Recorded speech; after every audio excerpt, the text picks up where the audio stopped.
नमस्कार, मी आहे प्रतिमा. आज मला आलेली आहे स्विगीवर ऑर्डर. कांद्याचे भजे, बटाट्याचे भजे आणि मिरचीचे भजे याची ऑर्डर आलेली आहे आणि मला वेळ आहे 25 मिनटं. 25 मिनटात मला ही ऑर्डर करायची आहे. पाहिलं ना ऑर्डर आलेली. कांद्याचे भजे 1 प्लेट, बटाट्याचे 1 प्लेट आणि मिरचीचे भजे 1 प्लेट असे 3 प्लेटची ऑर्डर मला करायची आहे. चला पटकन आपण ऑर्डर पूर्ण करू.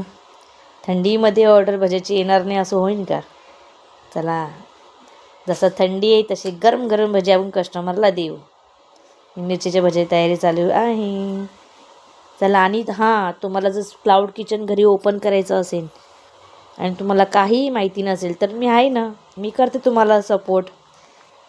काय कागदपत्र लागतात, लायसन कसं ओपन करायचं, कुठे जमा करायचे, काय सगळं मी तुम्हाला सांगते. त्यासाठी तुम्हाला मला मेसेज करावा लागेल, नाही तर फोन करावा लागेल. तुम्ही नाशिकला राहा, पुण्यात राहा, मुंबईला राहा, कुठेही राहा. मी उदाहरण दिलं का, तुम्ही म्हणाल मी याचं नाव नाही घेतलं मग तिथं होत आहे का नाही चालू. तसं काही नाही, कुठेही राहा.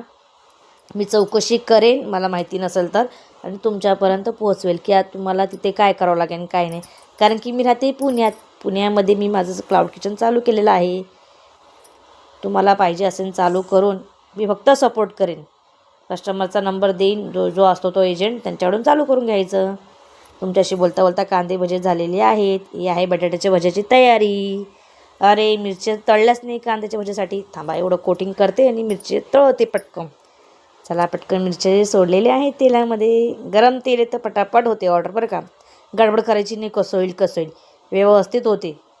व्यवस्थित आणि चांगलं कस्टमरला देण्याचा प्रयत्न करायचा गडबड करण्यापेक्षा. चला, आता आपण बटाट्याची भजी करून घेऊ पटकन. बारीक गॅस करायचा आणि व्यवस्थित एक एक स्लाईस सोडायचे बटाटे भजीचे. आणि काय टोकदार असेल तुमच्याकडे मी चाकू घेतलेला आहे, त्याच्याने मस्त चांगली अलटी पलटी करायची. सॉस पण पॅक झालेला आहे.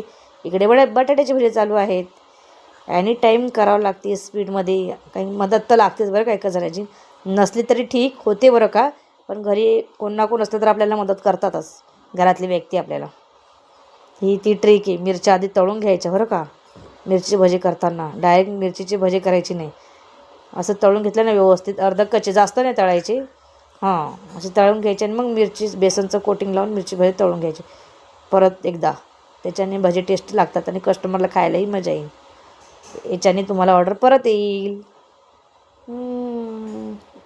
चला, ऑर्डर झालेली आहे. चला, मला लाईक, सबस्क्राईब आणि माझी व्हिडिओ शेअर करा. आणि तुम्हाला काय मदत असेल तर, आवड असेल क्लाउड किचनची, तर मला मेसेज करा. Bye bye.